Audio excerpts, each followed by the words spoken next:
Inkuru nziza ya Yezu Kristo nk'uko twayandikiwe na Luka Mweranda.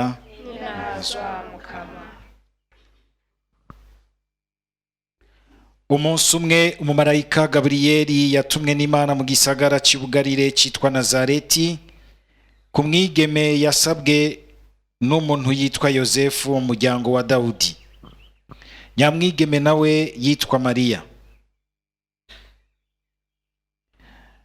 Nyamumarayika arinjira amubarira ati, mwaramutse wewe wuzuye inema, umukama muri kumwe. Mariya ngo avyumve agwa mu gahundwe yibaza iciyo ndamutso ivuga.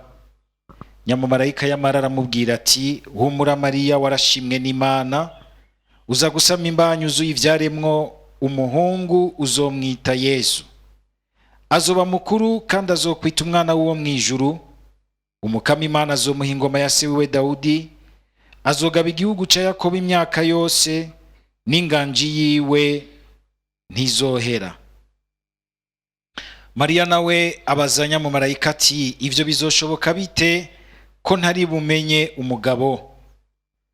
Umumarayika aramwishura ati, mutima mweranda azokuzako, maze ububasha bw'uwo mwijuru bugutwikire.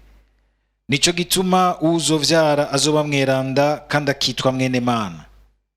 Mbere na Elizabeti inshuti yawe aheruka gusama imbanyi y'umuhungu mu busaza, kandi uku kwezi n'ukwa gatandatu, naho bahora bamwita intavyara, kuko atakinanira Imana.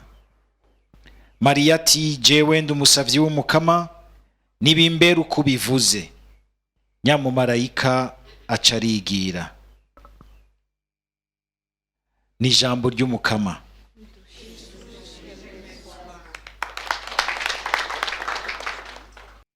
Mu beranda duhimbaza bafise imisi mikuru myinshi mu kirangamisi ca liturujia ya Eklezia ni Bikira Mariya. Kugira ngo nta kwezi kurengana tudahuye n'umunsi mukuru wa Bikira Mariya. Kuri uno munsi muri uku kwezi kwa gitugutu tukanamwihweza cyane nk'umugabekazi w'irozari. Hariho ukundi kwezi dukunze kuvyitiranya, kwezi kwa gatanu kwa Rusama, aho tubona uko kwezi ngo nk'ukwezi kwa Bikira Mariya, kunako kukitwa ukwezi kw'irozari. Mugabo vyose bihurira kuri Bikira Mariya, hamwe kukaba ukuzirikana gose ku mateka yiwe, nogira nti ku mugambi w'Imana kuri we.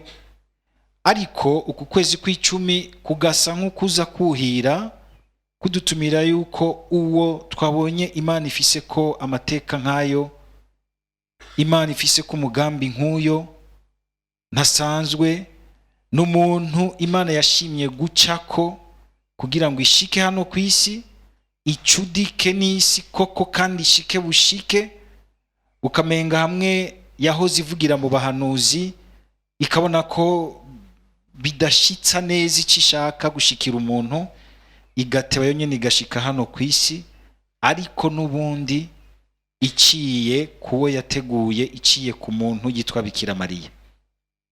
Ico rero kirahambaye gose, nogira nti ni naho hashingiye amateka yose mu vye Bikira Mariya. Uyo rero kuko Imana yashimye gucudika nawe, kandi ubucuti budasanzwe, ikinjira mu muryango wiwe nawe akinjira mu muryango w'Imana, bigatuma Imana yinjira mu muryango w'abantu. Nico gituma natwe mu kwinjira mu muryango w'abakristu no kubandanya turambiramwo tubamwo nk'umuryango wacu, umuryango wa Data Mwana na Mutima Mweranda, ubwo bucuti turabandanya tubuzigama duciye mu gucudika na Bikira Mariya. Mu gucudika na Bikira Mariya, Imana yadutanze kwiyungira ubucuti nayo kugira ngo idushikire, natwe igashima yuko ducudika nawe kugira ngo bitubangukire gucudika n'Imana. Ibyo bintu birahambaye. Hari umweranda yabizirikanye gose yitwa Ludovico Maria Montfort, akagira ati, kurya Imana yashimye gushika ku isi iciye kuri Bikira Mariya, twimenyereze natwe guca kuri Bikira Mariya kugira ngo dushikire Imana. Hariho umugambi ngaho ukomeye w'Imana, kuko Imana ni mushobora vyose. Iyo itabishaka, iyo itabona ko uyo muntu ahambaye kuri yo ngo ishobore gushika ku isi, Yesu yarabishoboye agakoroka azanana ku gicu, kujya yuriye mu bicu. Kurira no kumanuka n'ibihe vyoroshe. Ni kumanuka? Hego ushobora kumanuka ava ku gicaza ku isi, ari umuntu w'umuboga, ari umugabo mwiza, umwe twese turaba tugahakwa gucira inkonda turiko turarorera. Ariko siko yabishimye, agashima kuzanana mu nzira umuntu nyene azananamwo, agacika kazigote kujya bavuga muri biologie mu gifaransa, agacika kabuto gato, agaca mu nzira yose umuntu acamwo. Ariko ivyo vyose yashimye kubanza kubikorera muri uyo muvyeyi, kugira ngo natwe mu kubidukorera n'ubu abandanya aca kuri uyo muvyeyi, ngo abandanye nawe atubera nk'igitarugwa gitarurira ubucuti bwiza hagati y'Imana, hagati ya Yesu natwe. Ni naho tuca tubona yuko uyo muvyeyi atari usanzwe, kuko murabona yuko hageze ko arangura urwo rukiza, ariko ararurangura ku musaraba. Nogira nti niryo toranwa rya mbere ry'urukiza rwa Yesu turonka. Niyo heritage ya mbere, testament ya mbere Yesu asiga imbere yuko acikana, akagira ati nguyo nyoko wanyu, nguyo nyoko wawe. Si ikintu gisanzwe. Abavukanyi bacu b'abaprotestani badashaka kwakira Bikira Mariya, iyo bariko barasoma ijambo ry'Imana, niho baca bagira bati erega Bikira Mariya yari asigaye wenyene, yari akeneye kamwe mu muntu w'umugabo amuremesha. Kuco gituma murungitse kwa Yohana, mugabo nkahindukira nkababaza ko muravuga yuko Yesu yari afise aho bavukana barumuna we, kubera iki ataretse nyina yo ngaje kugandarira muri barumuna we akamurungika kwa Yohana? Ntabari bahari. Kandi mugabo kandi afise benshi, kuko wewe na jewe kuva ico gihe ku musaraba wa Yesu Kristo twabaye barumuna ba Yesu Kristo, ngo n'ingoro za mutima mweranda. Ubwo bucuti rero Bikira Mariya buramworohera kubukorera neza, igihe tumenya kumuhereza iki gisabisho c'irozari, arico kandi gisabisho twita c'ishapure. Bikamworohera gose igihe asanga, igihe turiko turamusaba ico gisabisho tuba duteramanye nawe, tuyaga no muvyeyi wacu Bikira Mariya, twibukiriza amajambo meza y'igihe umugambi w'Imana wugurukira icese kuri we, akabona yuko ari gisabisho ciza, kubera yuko kabara karyo keza kaho atwerekeza ku buzima bwa Yesu Kristo muri vya vyibukiro tuzirikana. Gutyo ubuzima bwa Yesu Kristo bukaguma bugaruka mu buzima bwacu, bukaguma bugaruka mu buzima bwacu.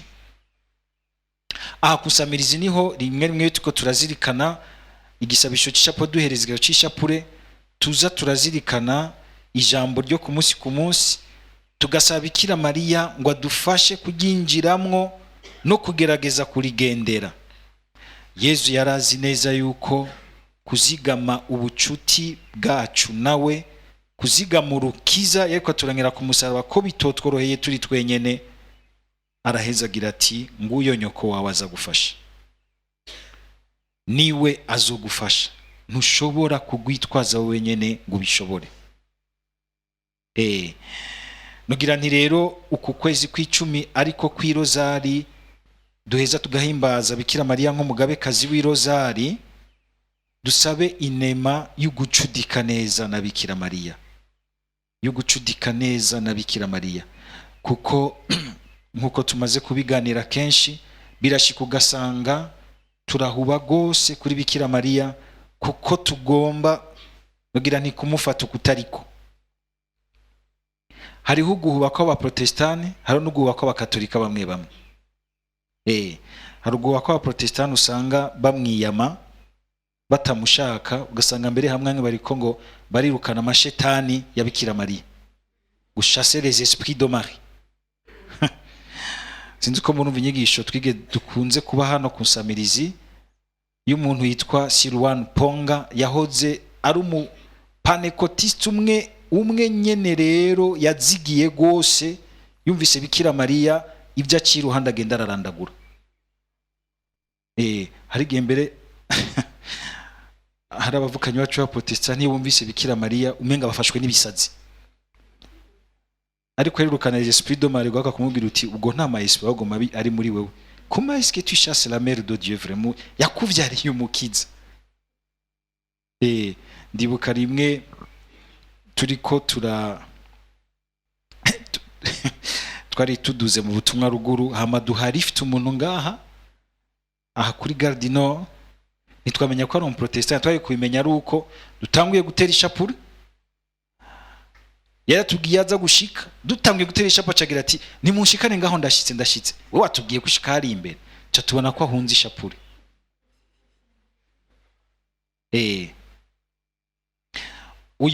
Uyo mupantekotiste yahoze ari nako uyo mufurere yahoze ari umupantekotiste, sinzi ko ari umupatiri, niwe avuga ati jewe nanje burya Bikira Mariya nagiye kumumenya neza ari uko ndamumenyeshejwe na Yesu. Yahavuye ahinduka ariko arigisha kuri Bikira Mariya. Urumviriza utaruha.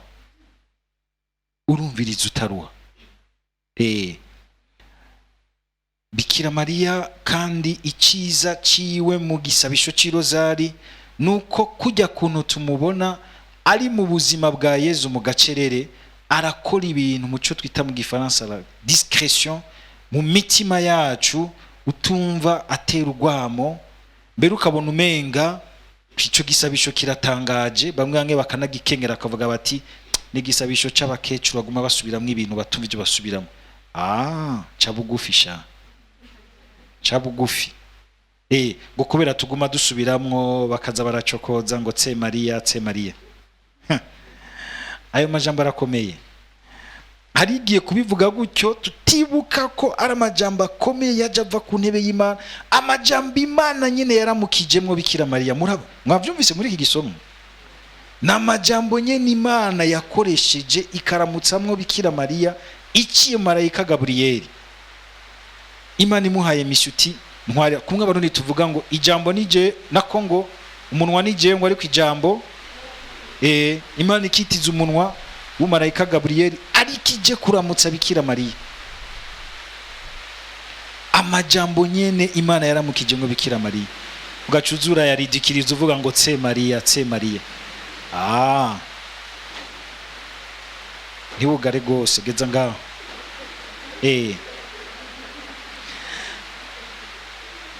Aya majambo rero ni vyiza iyo turiko turayahereza gufata akanya ko kuyinovora. Hari igihe wumva abantu, nariko ndavuga ingene ahindana haracariho ibibanza, ntimuhatinye, ingene hari abavukanyi bacu ba protestanti bamwe mugabo ni bamwe hari abaprotestani bakunda Bikira Mariya, naho kumure batamusaba cyane, mugabo bumva ko ari umuntu niko naho kiremwa gisanzwe kandi ari umuntu adasanzwe, kubera yuko Imana yashimye kudushikira iciye muri we. Ariko kandi nariko ndavuga yuko abantu rimwe tudashaka gufata akanya ngo tubone ayo majambo, tuze turayabona ko ari amajambo yavuye mu ijuru, majambo akomeye cyane. Ugasanga kubera kuyasubiramwo umenga turiko tuyatesha agaciro ya, ahubwo tuyasubiramwo tugira tuti arimwa kanovera n'agaciro bitigera bitakara na rimwe. kuyasubiramwo naho si ubujujoya, ni uburyo bwo kuyareka ngo atebe atwinjiramwo, atubemwo mu bwenge, mu muzirikanyi, atumotemwo mbere, atwinjira dushike. kandi ari naho rukiza ruzanana ngaho muri uko guca bugufi, umuntu akemera akayavuga ayinovora. uri kurasoma nk'ijambo ry'Imana muribuka umuntu yitwa Nahamani. Nahamani muramubona? Murabona igisomwa cyaho yigeze kuza ku muhanuzi aje gusaba ngo amukize imibembe. Nahamani yari yiteze yuko umuhanuzi aza kuza akagaranzura ikiganza hagwaye imibembe, agafata ububasha, kumwe dukunze kubigira tuko turafata ububasha kw'izina ry'Imana ya Isiraheli, Imana ya Ibrahimu, Isaki na Yakobo, ndagukijije imibembe. Wapi? Acatuma mbere umusuku ati genda ubwire ujya mu general akomeye. Murazo mu general cyari ncunga ahiwacu, genda umubwire agende yiyuhagire inshuro ndwi yidwibika muri Yorodani, yidwibika muri Yorodani. Ariko nk'ivyo mwumva ari ibintu byo gutuma umu general vraiment ushikana na wenyene ishavu rimujugumbye akagira ati abanyisraeli bari ntibagayana baringana, bibaza ko hari iwacu atanzuzi z'amazi zikomeye gusumba Yorodani kugira ngo afate nk'akagosa kana kagahungu gatonya kaza karidwibika mu mazi. Umu general muzima kandi yagiye gukondozwa n'ubundi n'abasuku baramubwira bati aya gusa ibindi bihanitse ntiwari kubigira, igora ugenda ubigire, none ubundi si ugupfa no gupfa ntugira upfe, igora ugenda ubigire urabe kudakira. Abigize aratangara abonye asubiye kugira umubiri w'ikibaju w'ikibunduguru. Yasabwe ibintu menga byo gusubiramwo umenga nta gaciro bifise. Bikira Mariya kaza kadusaba ati subira mwico gisabisho. Nikirimo ububasha majiko ya, kirimo ububasha bw'ijambo ry'Imana, kirimo ububasha bw'umugambi w'Imana. Igena Imana yagendeye isi, yashitse ubwa mbere mw'isi mu bantu. Igihe tukivuze kigaheza kigatuma Imana nubisubira kugendera isi mu kuramutsa uwo muvyeyi Bikira Mariya. Nico gituma hari n'igihe bisaba yuko tureka gushiramwo ibiharuro bihanitse by'ubwenge bw'umuntu, tugaca bugufi tukavugira hamwe ico gisabisho, tukaraba ingene gikora ibitangaza mu buzima bwacu. Nivyo si bica bibubwo nyene, mugabo gatebo kabona uti aho abantu bari bageze ahantu basigwa, barengegwa, bari imbere y'uruhome badashobora kurengana, devant ikintu citwa mu gifaransa impasse, uguca bugufi bakagaruka bakihweza Imana, bagateramira Imana bari kumwe n'iyo muvyeyi. Muri ico gisabisho byahavuye bitobora inzira. Ndibuka iyo tumaje namaze kuyibaha kumere wangange batari bwayumve canke n'abandi baba bayumvise bariko barasinzira bazirikana gose, nagoma ndayisubiremo. Ndibuka duhuye n'umupatiri gari bwa mbere ngiye mu Butaliyano, duhura n'umupatiri w'umugenzi yaramaze igihe ari mu butumwa hariya. Ndamubaza ni mbe pati, iki gihugu kirimo abantu menga ntibacemera Imana, wewe n'igiki umaze kubona ngaha cha experience wumva wagiraniye n'Imana ngaha cyakunyuze kikagutuma wumva wobandanya ubutumwa uhimbawe ngaha? Ati icara ndakubwira, ati ni gisabisho cishapure. Bon? Ati jewe narigeze kugendegwa n'umugabo n'umugore b'abazungu. Abazungu murabazi, bagomba rero kudivorce n'abantu. Kudivorce umenga ni ibintu bisanzwe, umugabo bari bakirimwe akantu k'ubukristo. Niyo bagira bati imbere yuko duheza ivya divorce yacu, ingo tugende tubwire wa mupatiri yaduhezagira aduha umuhezagiro wa divorce, adufatanure kuko niwe yadufatanije. Abazungu ndabakunda gose, ils sont vraiment transparents, ntavyo kubikorera mu mpisho. kujya igihe bafatana nyene hari kumugaragara imbere ya patiri no kuvana aduha umuhezagiro wo kuvana. Baraza marimari bashika imbere yiwe bamubwira ati twebwe vyanse tugire tuvane, duha umuhezagiro udufatanure tuvane. Nkuko n'umupatiri ivyo bavyanse akagenda imbere ya musenyeri ati musenyeri niwe wampezagira urangira patiri nk'umuhezagiro wo kumpaturura. Bumve ko abana sigaye numva bakoresha iyo mvugo ngo gupaturura, ngo baramupaturuye. Wa mupatiri arabaraba arabanza arabumviriza baramubwira ibintu nawe nyene yumva biramumena umutwe biramurengeye. Niho yibuka tugire Kristo. Igihe mwumva umenga muri mu kintu complex, ibintu bitanguye kwikomplex, garuka à la simplicité, garuka à l'humilité, garuka kubisanzwe, garuka ku bintu biciye bugufi. Kuko arukungene shetani ishobora gutsibanganya ibintu ikabizirika ikabitsibanganya mukumva muti none inzira iri hehe, ahantu tuzohava gute? Garuka ca bugufi. Namani akikomplexa n'ubukuru bw'umugenera mugabo ingwara barumanye kandi gira imutwara. Agaca bugufi akemera gusubiramwo izo ncuro ndwi zibukirize y'amasakramentu ndwi tora turonka kenshi mbe tugateba tukayamenyera.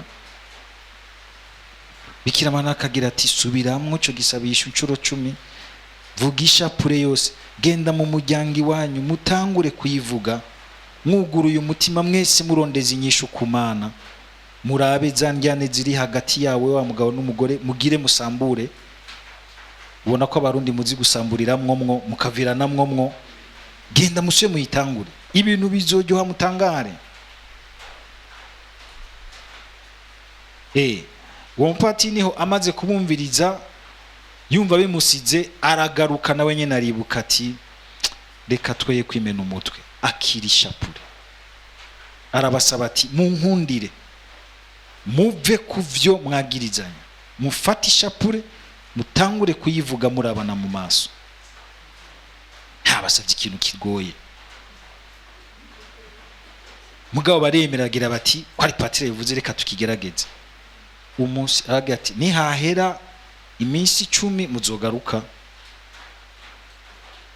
hama ndabaho muhezagiro wo kuvana. Umunsi wa mbere barayivuga bitameze neza, wa kabiri wa gatatu, ku wa kane batangura kumva barabana mu maso, ku wa gatanu batangura kwibuka ingene byatanguye hagati yabo, ku wa gatandatu biraduga batangura kubona imyanya bagiye barasangira iryoshe, ku w'indwi baraduga batangura kuza barabona abana bavyaye ibyiza byose baronse, ku munani batangura kumwenyuranira, ku w'icenda baragwana mu nda ngo mbe burya twara dupfiki, ku w'icumi basubira kwa patiri bati du umuhezagira ahubwo wo kugumana gose twasanze twagire twihene. Bikira Mariya abadadanuye ibintu gutyo bavukanye. Twese umenga muri iki gihe dushaka igisabisho komesha cyo hindura ibintu, ibitoro bigaca biboneka, ibiciro bikamanuka, tugasubira kunywa kayeri tutiruka tukarondeza gushika muri Kongo, tugasubira kugira iki ibintu byinshi. Tugaruke à la simplicité, tugaruke ku kwicisha bugufi, dufati cyo gisabisho n'umutima mwiza urondeza inyishu y'Imana. Aho hose umenga ntacu ushoboye hari icyo ushoboye, aho ubona umenga none jewe nokora iki hari icyo wokora. Orosha umutima, ugurura umutima, ugurure kumana no kuri yo muvyeyi, uvugisha pure n'imiburiburi nitacikora ibitangaro byo guhindura ibintu mu kugwego runini rukomeye, uzosanga we yaraguhinduye, yaragusubije akanovera ko kumva ubuzima bwawe neza, ko kumva icubereyeho muri ubu buzima. Bikira Mariya abandanye azi wacu, tubandanye tureka Yezu aturangurire neza iryo jambo yagize ati nguyo nyoko wawe. Uyu munsi wigira ingingo yo kugira uti Bikira Mariya ndakwakiriye ubutagisubira inyuma nka mama wanje. Nivyakunanira kuvuga irozari iragoye, nivyo amashapure menshi uri wenyene ntibyoroshe, n'imiburiburi vuga ishapure. Nivyanka gose kuvuga ishapure, vuga basi n'umurongo w'ishapure, mugabo witonze wumva ko wicaranye n'umuvyeyi. Nivyanka kumara umurongo, muvuga basi mwaramutse Mariya zitatu. Nivyanka gose ntubure nimwe uvuga ku munsi basi, mugabo uyivuga n'urukundo, uzotangara ubonye ivyo umuvyeyi atanguye gukora muri wewe. Amen.